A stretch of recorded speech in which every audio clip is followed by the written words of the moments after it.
वार्षिक परीक्षा 2023 कक्षा 7 की ये गणित का पेपर है, एक मॉडल पेपर आपके सामने है। आपके जो पेपर है वो इस प्रकार का पेपर आ सकता है, इसको आप अच्छी प्रकार से समझ लेना और बहुत ही इंपॉर्टेंट पेपर है ये। इसको आप जो अच्छी प्रकार से समझेंगे तो आपको निश्चित रूप से आपकी जो वार्षिक परीक्षा में उसमें फ़ायदा मिलेगा। आइए इस पेपर को हम सॉल्व कर लेते हैं, इसके किस प्रकार के जो प्रश्न इसमें पूछे गए हैं। तो पहला प्रश्न आपके ये है कि 4p - 2 = 16 हो तो आपको p का मान ज्ञात करना है। तो 4p - 2 = 16 हो तो p का मान ज्ञात करने के लिए इस 4 को और 2 को हटाएंगे। पहले इस 2 को हटा देते हैं तो 4p बराबर हो जाएगा 16, ये माइनस के 2 इधर आएंगे तो प्लस के 2 हो जाएंगे। तो 4p बराबर 16 और 2 कितने होते हैं 18, और फिर इसमें भाग करेंगे 4 का। तो p का मान ज्ञात करने के लिए 18 में भाग दे देंगे 4 का, ये 2 के पारे से कटेगा, 2 के पारे से 18 9 बार कट जाएगा और 4 कटेगा 2 बार। तो उत्तर जो आएगा इसका 9/2 आएगा। आपका ऑप्शन नंबर ए इसका करेक्ट आंसर है। अगला प्रश्न देखते हैं, यदि एक कोण संगत कोण में यदि एक कोण 110 डिग्री हो तो दूसरा कोण कितना होगा। संगत कोण में यदि एक कोण 110 डिग्री का हो तो दूसरा कोण कितना होगा। संगत कोण जो होते हैं वो एफ की आकृति में संगत कोण बनते हैं। इस प्रकार की जो आकृति में यहाँ जो कोण बनते हैं वो संगत कोण कहलाते हैं। और यहाँ पर अगर 110 डिग्री का कोण है तो इसका जो दूसरा कोण है संगत कोण वह भी 110 डिग्री का ही होता है। तो इसका जो उत्तर आएगा वो आपके 110 डिग्री का आ जाएगा। संगत कोण हमेशा जो ये रेखाएं अगर समांतर हैं तो ये संगत कोण हमेशा बराबर होते हैं। अगला प्रश्न इसमें आपके कि 50 रुपये का 12% कितना होगा। देखो 50 रुपये का 12% ज्ञात करने के लिए हम 50 का 12% ज्ञात करेंगे तो 50 का इंटू 12% घटाएंगे तो बट्टे में 100 लगेगा। ये 0 से 1 0 कट जाएगा और 5 के पारे से 5 एक बार कटेगा और ये 10 2 बार कटेगा। फिर 2 के पारे से 2 एक बार कटेगा और 12 कटेगा 6 बार। उत्तर कितना आएगा इसमें 6 रुपये। तो फर्स्ट ऑप्शन इसका करेक्ट आंसर होगा 6 रुपये। इसी प्रकार के बाकी विषय के भी मैं आपके मॉडल पेपर अपलोड करूंगा। चैनल को सब्सक्राइब कर लेना और अपना जो ऐप है उसको डाउनलोड कर लेना। पीडीएफ वगैरह आपको वहाँ पे ऐप के ऊपर मैं डाल दूंगा। तो ऐप का लिंक नीचे डिस्क्रिप्शन बॉक्स में दे रखा है, तो ऐप को आप जरूर डाउनलोड करना। पीडीएफ वगैरह आपको सारी चीज़ें वहाँ पे मॉडल पेपर मिल जाएंगे। तो जरूर आप ऐप को डाउनलोड कर लेना और जो व्हाट्सअप ग्रुप है 7वीं क्लास का उसको भी ज्वाइन कर लेना, उसका भी लिंक नीचे डिस्क्रिप्शन बॉक्स में दे रखा है। अगला प्रश्न आपके चौथा, -5/7 × 3/10 इसका आपको मान ज्ञात करना है। देखो इसका मान ज्ञात करने के लिए ऊपर वाले को ऊपर वाले से गुणा करना है। माइनस का 5 × 3 कितना होता है 15, तो माइनस के 15 हो जाएंगे ऊपर, और नीचे 7/70 तो माइनस के 15/70 इसका उत्तर आएगा। माइनस के 15/70 आपके ब ऑप्शन में दे रखा है, तो इसका आंसर हो जाएगा आपके ब, क्योंकि प्लस माइनस माइनस होता है। अगला प्रश्न आपके पांचवा, ऐसा त्रिभुज जिसकी तीनों भुजाएं बराबर हो उसको हम क्या कहते हैं। तो जिसकी तीनों भुजाएं बराबर हो उसको समबाहु त्रिभुज कहा जाता है। इसका उत्तर हो जाएगा आपके समबाहु त्रिभुज। दो भुजा बराबर है तो समद्विबाहु त्रिभुज, और जिसकी तीनों भुजाएं अलग अलग हो उसको विषमबाहु त्रिभुज। और समकोण का मतलब होता है 90 डिग्री। समकोण त्रिभुज में एक कोण 90 डिग्री का होता है, तो समकोण का मतलब एक कोण उसमें 90 डिग्री का होगा। समकोण का मतलब 90 डिग्री होता है। रिक्त स्थानों की पूर्ति करनी है। रिक्त स्थानों की पूर्ति करने के लिए ये पहला प्रश्न पूछा गया है कि समकोण के सामने वाली भुजा को क्या कहते हैं। तो समकोण त्रिभुज होता है, इसमें सामने वाली भुजा होती है, ये समकोण बना पे यहाँ पे ये 90 डिग्री का कोण है। इसके जो सामने ये वाली भुजा है इसको कहा जाता है कर्ण। और समकोण त्रिभुज की ये सबसे बड़ी भुजा होती है। तो समकोण त्रिभुज के सामने वाली भुजा को क्या कहते हैं, कर्ण कहते हैं। तो इसमें भर देना आपको कर्ण, यहाँ पे आ जाएगा आपके कर्ण, यहाँ भरेंगे हम इसमें कर्ण। दूसरा प्रश्न है कि सर्वांग सम त्रिभुजों के संगत अवयव भी होते हैं, तो सर्वांग सम होते हैं। दो त्रिभुज अगर सर्वांग सम है तो उनके संगत अवयव भी सर्वांग सम होंगे, तो इसमें आपको भरना है सर्वांग सम। चर और अचर से क्या बनते हैं, चर और अचर से बीजीय व्यंजक बनते हैं। चर और अचर से बीजीय व्यंजक बनते हैं। जिस कोण पर वस्तु घूमती है उसको घूर्णन का कोण कहा जाता है। इसको क्या कहते हैं, घूर्णन का कोण कहते हैं। और का अर्थ है जो प्रत्येक 100 पर, तो प्रतिशत का मतलब होता है, प्रतिशत का मतलब क्या होता है, प्रतिशत का मतलब होता है प्रत्येक 100 पर। अगला प्रश्न आपके निम्नलिखित प्रश्नों के हल ज्ञात करना है। यहां पर दे रखा है 5x या 5 × 2 सही 3/7। तो इसको हम सोल्व करेंगे, तो यहाँ पे लिख लेते हैं इसको 5 × 2 सही 3/7। पहले इसको सोल्व करेंगे, 7 दूनी 14, 7 दूनी 14 और 3 कितने हो जाएंगे, 7 दूनी 14 और 3 17। तो 5 × 17/7 हो जाएगा। और यहाँ पर हमें जो इसमें गुणा कर लेंगे 17 को 5 से, 17 पंजे 85/7 इसका उत्तर आ जाएगा। अगला प्रश्न आपके 8y = 36 हो तो y का मान ज्ञात करना है। तो 8y = 36 है, तो y का मान ज्ञात करने के लिए ये 8 इसके गुणा में बराबर से इधर आएगा तो भाग में चला जाएगा। तो 8 के पारे से तो 36 नहीं कटेंगे, इसको 2 के पारे से काट लेते हैं, 36 कटेगा 18 बार। और ये 8 कटेगा 4 बार, और 2 के पारे से काट दो, ये 18 कटेगा 2 के पारे से 9 बार, और ये 4 कटेंगे 2 बार, तो 9/2 इसका उत्तर आ जाएगा। इसको हल करना है, तो इसको हल करने के लिए हम क्या करेंगे, इसका पॉइंट हटाएंगे पहले। पॉइंट ऊपर तो एक संख्या छोड़ के पॉइंट है, नीचे 2 संख्या छोड़ के पॉइंट है, तो ये हो जाएगा आपका 42.8 और बट्टे में है आपके 0.0। इसका पॉइंट हटाएंगे तो नीचे 1 10 लगेगा, और इसका पॉइंट लगाएंगे तो ऊपर है 100 लगेगा। 100 क्यों लगा, क्योंकि पॉइंट के बाद में 2 अंक है इसलिए। अब ये इसका पॉइंट हट गया यहाँ से, और इसका भी पॉइंट यहाँ से हट गया। इसके 1 0 से इसका 1 0 कट जाएगा, और इसको 2 के पार से काट लेंगे 1 बार, और ये करेगा आपके 2 1 4 बार, 214 बार। 214 को हम गुणा करेंगे 10 से, तो 1 0 और लग जाएगा 214 के, तो 2140 इसका उत्तर आ जाएगा। अगला प्रश्न है कि 164 का 50% ज्ञात करना है। जब भी आपको किसी भी संख्या का 50% ज्ञात करना हो तो उसका उत्तर उसका आधा आता है, तो ये जो 164 इसका उत्तर आपके आधा आ जाएगा 82। देखो कैसे ज्ञात करेंगे, 164 का की जगह करेंगे इंटू, और 50 और प्रतिशत हटाएंगे तो बट्टे में आएगा 100। फिर इसको हम 1 0 से ये 1 0 काट देंगे, और 5 के पारे से 5 1 बार, और 10 कटेगा 2 बार। फिर 2 के पारे से हम काटेंगे 164 और 2 को, तो 2 के पारे से काटेंगे 164 में 2 का भाग कितनी बार जाएगा, 8 बार और 2 बार। 82 का उत्तर आ जाएगा। अगला सवाल देखो, अगला सवाल है आपके 2y प्लस 5/2 बराबर 37। तो इसको आपको सोल्व करना है, तो 2y बराबर, ये 2y प्लस 5/2 बराबर 37/2। इस 5/2 को बराबर से उधर ले जाओ, तो 2y बराबर हो जाएगा आपके 37/2 माइनस 5/2। लघुत्तम लेंगे इसके, तो लघुत्तम कितने आएंगे, 2y बराबर 2 और 37 माइनस 5, तो 37 में से 5 गए तो कितने बचेंगे, 32/2। तो ये आएगा आपके 2y बराबर 32 में 2 का भाग 16 बार जाएगा, तो y का मान ज्ञात करने के लिए हम 16 में 2 का भाग दे देंगे, जो कितनी बार जाएगा, 8 बार चला जाएगा। तो इसका जो उत्तर है y का मान वो 8 आएगा। अगला सवाल देखते हैं। अगले सवाल में आपको अज्ञात संख्या ज्ञात करनी है, x का मान ज्ञात करना है। त्रिभुज दे देंगे और इसमें आपको x का मान ज्ञात करना है। ये एक त्रिभुज दे रखा है, इसमें एक कोण आपको x ज्ञात करना है, दूसरा कोण 50 है और तीसरा कोण 60 है। तो तीसरा कोण ज्ञात करने के लिए, पहला कोण ज्ञात करने के लिए हम क्या करेंगे, तीनों कोणों की जोड़ करेंगे। कोण त्रिभुज के तीनों कोणों की जोड़ कितनी होती है, 180 डिग्री।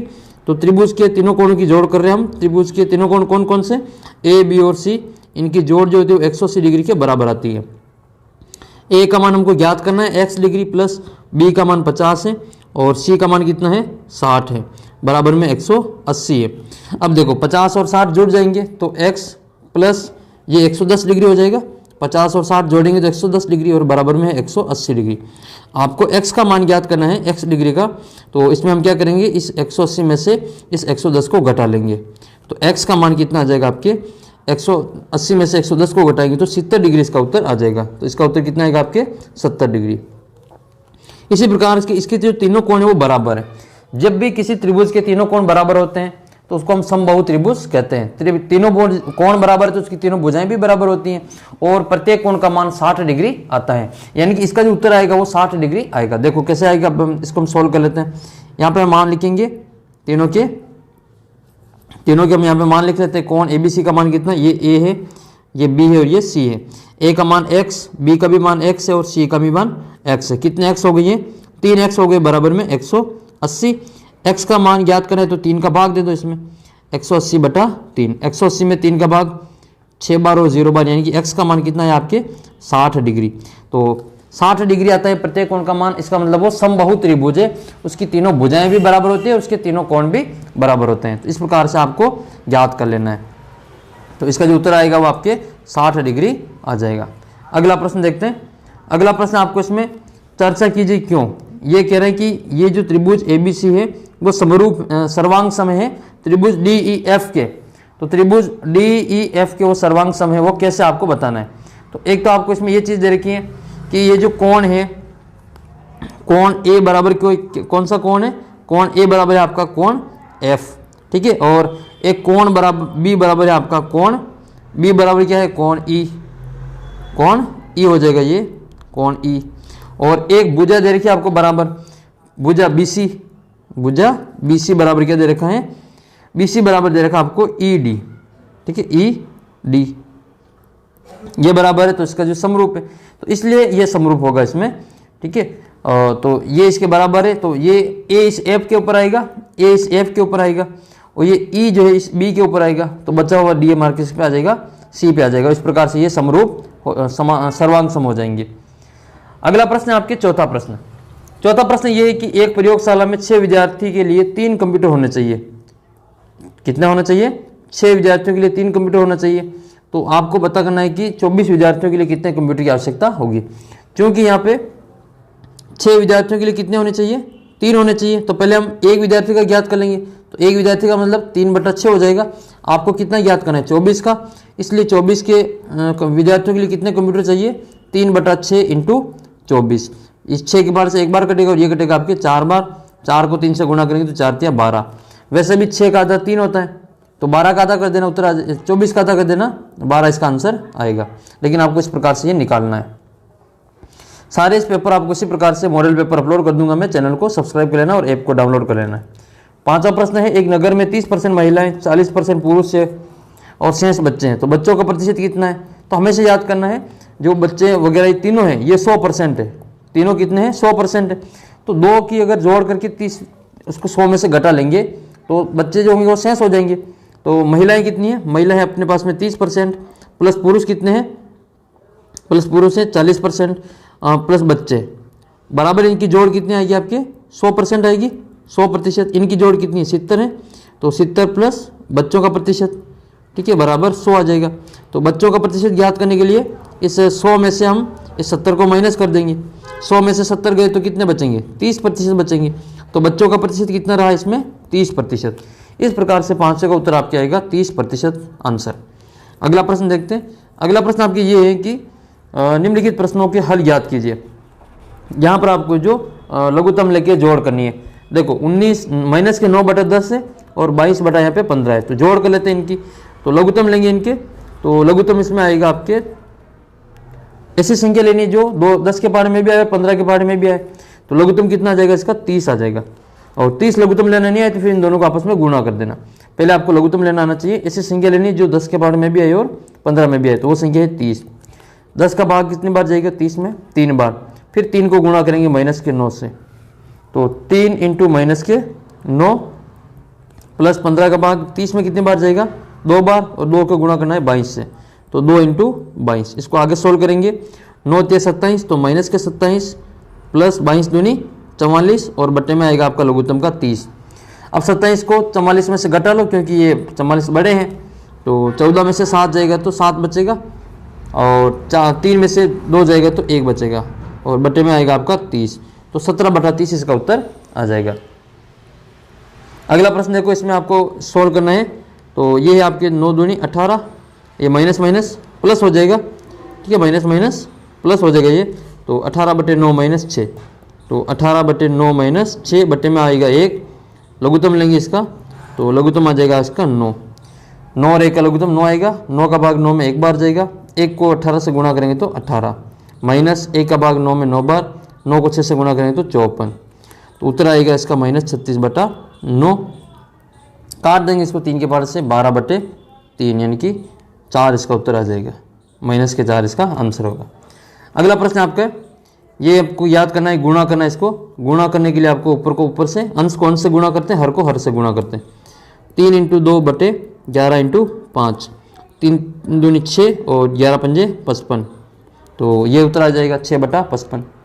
अगला प्रश्न आपके, एक वर्गाकार पार्क का क्षेत्रफल याद करना जिसका परिमाप दे रखा आपको 320 मीटर। देखो क्षेत्रफल याद करने के लिए आपको परिमाप, ये इसकी वर्गाकार पार्क की भुजा ज्ञात करनी पड़ेगी। भुजा तो नहीं दे रखी आपको, परिमाप दे रखा है, तो उस परिमाप से हम भुजा ज्ञात करेंगे। वर्ग का जो परिमाप होता है उसका सूत्र क्या होता है? वर्ग का परिमाप बराबर आपको कितना दे रखा है? 320। ये 320 आपको दे रखा है। परिमाप का सूत्र होता है 4 × भुजा। तो भुजा याद करने के लिए हम 320 में इस 4 का भाग दे देंगे, तो भुजा बराबर क्या आएगा आपके? 320 और बट्टे में 4। 4 का भाग 32 में 8 बार जाता है और 1 0 और लग जाएगा, तो 320 में 4 का भाग 80 बार चला जाएगा। ये इसकी भुजा है। तो उस वर्गाकार खेत की जो भुजा है, पार्क की भुजा आपकी 80 मीटर है, उसका आपको क्षेत्रफल याद करना है। तो वर्ग का क्षेत्रफल क्या होता है? वर्ग का क्षेत्रफल सूत्र होता है आपका भुजा का स्क्वायर या भुजा इंटू भुजा। ठीक है, भुजा का स्क्वायर या भुजा इंटू भुजा। 80 का स्क्वायर करेंगे तो 80 को हम 80 से गुणा करना पड़ेगा। 80 को 80 से गुणा करते हैं तो 8 8 64, 8 का वर्ग और 2 जीरो और लग जाएंगे, तो 6400 वर्ग मीटर इसका आंसर आएगा। तो पहले आपको वर्ग की भुजा ज्ञात करनी पड़ेगी परिमाप से, फिर जो भी भुजा आएगी उसको फिर हम क्षेत्रफल में बदलेंगे। अगला सवाल देखते हैं। अगला सवाल आपका ये है कि 2x स्क्वायर प्लस 3xy, इसको प्राप्त करने के लिए ये 2x स्क्वायर xy और y स्क्वायर इनमें क्या जोड़ना चाहिए। यानी कि आपको यूँ पूछ रहा है ये कि 11 प्राप्त करने के लिए ठीक है, 11 प्राप्त करने के लिए यानी कि ये 11 प्राप्त करना है तो आपको 3 में कितने जोड़ने चाहिए, 3 में कितने जोड़ने चाहिए। तो आपको वो तो नहीं पता, लेकिन आप क्या करते हैं, इसको मान लेते हैं x, ठीक है, ये हमको ज्ञात करना है और इसको इधर ले आते हैं, ये प्लस का इधर आएगा तो माइनस में, तो x बराबर क्या होगा 11 माइनस 3 बराबर 8। यानी कि 3 में अगर हम 8 जोड़ देते तो 11 हो जाता। सेम इसी प्रकार से ये कह रहे हैं कि ये प्राप्त करने के लिए आपको इसमें क्या जोड़ना चाहिए, तो हम क्या करेंगे, इसमें से इसको माइनस कर देंगे, तो ये आ जाएगा आपका, ऊपर लिखेंगे इसको 2x स्क्वायर प्लस 3xy और फिर एक और क्या है इसमें वाई स्क्वायर तो है ही नहीं, तो वाई स्क्वायर को छोड़ देते हैं, माइनस करेंगे x square plus xy plus y square, minus करेंगे तो इसके निशान सब बदल जाएंगे। ये 2x स्क्वायर में से x स्क्वायर घटेगा तो केवल x स्क्वायर बचेगा, 3 में से 1 जाएगा तो 2 बचेगा, ये तो 2xy और ये माइनस का वाई स्क्वायर यहाँ पे वैसे वैसे आ जाएगा। तो क्या जोड़ना पड़ेगा, x square plus 2xy minus y square. अगला प्रश्न देखते हैं। किन्हीं 3 प्रश्नों को हल करना है, मैं पूरा पेपर सोल्व कर देता हूँ, आप जो चाहे उनमें से कोई 3 है जो सोल्व कर लेना। 9वां प्रश्न आपके कि केवल अभाज्य गुणनखंड को घातों के गुणनफल के रूप में लिखना है। ठीक है, इनका आपको प्रत्येक को अभाज्य गुणनखंड के रूप में लिखना है।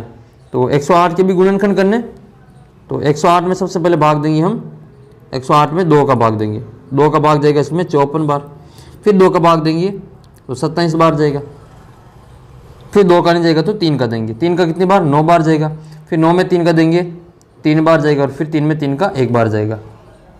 तो इसको इस रूप में लिखना है, 108 को तो इस रूप में लिखना है 2 × 2 और 3 बार 3, और फिर आपको लिखना है 192 को, तो 192 के भी हम गुणनखंड कर लेते हैं। 192 में 2 का भाग देंगे तो 2 9 18 और फिर आपके 12 हो जाएंगे, तो 6 दूनी 12, फिर आपको 2 का भाग देना है तो ये 4 बार और 8 बार जाएगा, फिर 2 का भाग 24 बार, फिर 2 का भाग 12 बार और फिर 2 का भाग 6 बार और 2 का भाग 3 बार और 3 का भाग 1 बार। इस प्रकार से आपको ये गुणनफल के रूप में आपको लिख लेना है। 2 2 कितनी बार है ये 1 2 3 4 5 6 बार है, तो ये आप क्या आ जाएगा 192, तो 2 की घात 6 × 3 की घात 1, ये घात के रूप में आपको लिखना है। वैसे ही आपको जो 270 को करना है, तो 270 का भी हम यहाँ पे गुणनखंड कर लेते हैं। भाग करेंगे 270 में 2 का, जो 135 बार जाएगा। ठीक है, आधा करना, 2 का भाग करने का मतलब आधा करना है। 2 में 2 का भाग 1 बार, 7 में 3 बार जाएगा, 1 बचेगा 10, 10 में 2 का भाग 5 बार जाएगा। अब इसमें आपके 2 का भाग नहीं जाएगा तो 3 का चेक करते हैं। 3 के लिए इनको जोड़ेंगे, 1 3 4 और 5 9, इसका मतलब 3 का भाग जाएगा इसमें, 3 चौक 12 और 3 पंजे 15, फिर 3 का भाग देंगे 15 3 45, फिर 3 का भाग देंगे 5 और फिर 1 5 का भाग 5 में 1 बार। क्या क्या आएगा इसमें, तो 2 तो आएगा इसमें 1 बार और 3 आएगा इसमें 3 बार और 5 आएगा इसमें 1 बार। तो ये इसको घात के रूप में लिख लेना है। अगला एजुकेशन देखना है आपको, वो 729 और 64 है। तो 729 को हम क्या लिखेंगे, 729 में 2 का भाग नहीं जाएगा, 3 का देंगे, 3 को चेक कर लेते हैं, 7 और 2 9 और 9 18, इसमें 3 का भाग जाएगा, 7 में जाएगा आपके 2 बार और 12 में जाएगा आपके 4 बार और इसमें जाएगा आपके 3 बार, 9 में 3 बार, फिर 3 का देंगे तो 8 बार और 1 बार, फिर 3 का देंगे, 9 का भाग 81 में 27 बार जाएगा, फिर 3 का देंगे 27 में तो वो 9 बार जाएगा, फिर 9 में 3 का भाग 3 बार जाएगा और 3 में 3 का भाग 1 बार जाएगा। तो 729 को हम क्या लिखेंगे, 3 की घात 6 लिख लेंगे। 729 को हम क्या लिख सकते हैं, 3 की घात 6, यानी कि ये इस प्रकार से हम इसको लिख लेंगे। 3 3 9, 9 का घन आपसे पूछे तो 729 आता है। घनमूल निकालना हो तो आपको इस प्रकार से लिखना पड़ेगा, ये गुणनखंड करके 2 2 की इसके जोड़े बना लेने। इसी प्रकार से बाकी के जो 64 है और 768 है उसको भी इसी प्रकार से गुणनखंड करके लिखना है। अगला प्रश्न है कि 11वां प्रश्न है, प्रत्येक दशा में 3 साल बाद कितना मिश्र धन देय होगा। तो मिश्र धन क्या होता है, मिश्र धन का जो सूत्र होता है, मिश्र धन बराबर वो होता है मूलधन प्लस ब्याज। तो ब्याज और मूलधन दोनों को जोड़ेंगे तो वो मिश्र धन के बराबर आएगा। सबसे पहले इसका हम सरल ब्याज ज्ञात करेंगे, जो भी उत्तर आएगा उसको हम मूलधन में जोड़ेंगे। सरल ब्याज का सूत्र होता है, सरल ब्याज इसका सूत्र होता है मूलधन इंटू समय इंटू दर और बटे में आएगा आपके 100। मूलधन कितना है, पहला वाला कर रहे हैं हम, तो 1200 रुपये मूलधन है, 1200 इंटू समय कितना है 3 साल है, और दर कितनी है 12% है, और बटे में आपके आएगा 100। 2 जीरो से ये 2 जीरो कट जाएंगे 1200 के, 12 को गुणा करेंगे 12 से, तो 12 इंटू 12 इंटू 3, 12 को 12 से गुणा करेंगे तो 144 आते हैं, और इसको गुणा करना है 3 से, 3 चौक 12, हासिल का 1, 12 ने 13, हासिल का 1, 3 और 1 4, तो 432 रुपये आपके ब्याज के आएंगे। तो ये तो ही ब्याज। आपको क्या करना है, मिश्र धन ज्ञात करना है। तो मिश्र धन ज्ञात करने के लिए आपको मूलधन में ब्याज को जोड़ना पड़ेगा, मूलधन प्लस ब्याज। तो मूलधन कितने रुपए, 12,000 रुपये, तो 12,000 में 432 जोड़ेंगे तो ये 12,432 इसका आंसर आएगा। इसी प्रकार से इसका आपको ये दूसरा वाला भी कर लेना है, सेम सवाल है, सेम सवाल आपको जो 7500 वाला भी कर लेना है। यहाँ पर जो 5% है, बाकी समय 3% ही रहेगा। अगला प्रश्न देखते हैं। अगला प्रश्न ये कि 30 मीटर भुजा वाले वर्गाकार बगीचे की परिसीमा से लगा भीतर की ओर 1 मीटर चौड़ा रास्ता बना हुआ है। तो पथ का क्षेत्रफल और इसमें आपको उसका प्रति वर्ग मीटर की स्क्वायर से खर्चा दे रखा है, तो शेष भाग पर घास लगवाने का खर्चा आपको ज्ञात करना है। तो इसमें हम ये जो भुजा दे रखी है इसका क्षेत्रफल ज्ञात करेंगे, और लास्ट में फिर जो भी उत्तर आएगा उसको हम 40 से गुणा कर लेंगे और आपके आंसर आ जाएगा। तो ये था आपके पूरा पेपर। ये पेपर मैं आपको पूरा जो अपने ऐप के ऊपर डाल दूंगा। ये मॉडल पेपर है आपके लिए, वार्षिक परीक्षा, ये रियल पेपर नहीं है, आपके इस प्रकार का मॉडल पेपर है। तो इस प्रकार के प्रश्न आपसे पूछे जाएंगे। तो इसी प्रकार के और पेपर के लिए आप चैनल को सब्सक्राइब कर लें और ऐप को डाउनलोड कर लेना, और साथ का जो व्हाट्सअप ग्रुप है उसको आप ज्वाइन कर लेना, उसका लिंक नीचे डिस्क्रिप्शन बॉक्स में दे रखा है। तो जल्दी मिलते हैं आपको अगले वीडियो में, तब तक आप चैनल को सब्सक्राइब करके वीडियो को शेयर कर देना।